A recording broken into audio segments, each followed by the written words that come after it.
רן בן שמעון היקר, שלום.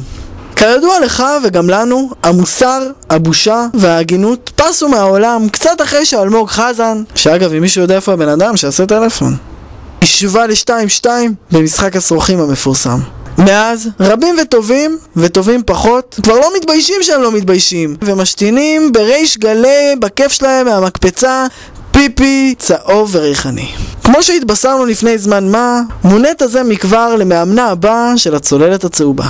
דבר ראשון, טעות, מכבי לא נראית כמו קבוצה שעלולה להתברג בארבע הראשונות בשנה-שנתיים הקרובות. דבר שני, מה זה השכונה הזאת שאתה עושה עלינו? זאת התנהגות?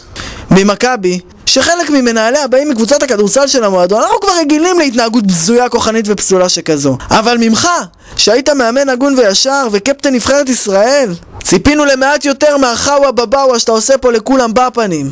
אי לכך ובהתאם לזאת רן, החלטתי לפתוח עליך קלפים שלא היית רוצה שאני אפתח. רן, תודה, אתה רן בן שמעון, אכלת את אח שלך אסי בן שמעון ובגלל זה גדלו לך 2 סנטרים נוספים. אסי בן שמעון נעלם ואיש לא יודע על מקום הימצאו. אתה אומר הוא עוסק בביטוח, אני לא ראיתי אותו 10 שנים אחרונות, הבן אדם נעלם.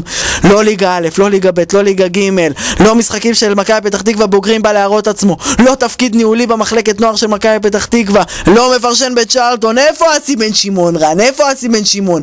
אתה אכלת אותו רן, אל תשחק אותה אנחנו לא יודעים. הבן אדם נעלם כאילו בלעה אותו הרן בן שמעון. עזוב אותך שטויות רן, אני יודע שאתה לא רוצה שאנשים ידעו, עכשיו אתה מקבל את מכבי וכל זה.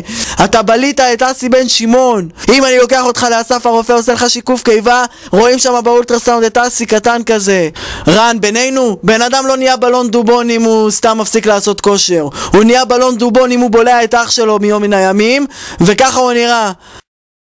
בכל אופן, אני אשמח אם יהיה משחק ספורטיבי בשבת, שקריית שמונה תתברג לגביע וופא, ואני רוצה לאחל לך בהצלחה במכבי, כדי שתהיה לנו ליגה שוויונית, תחרותית והוגנת, לפחות למראית עין.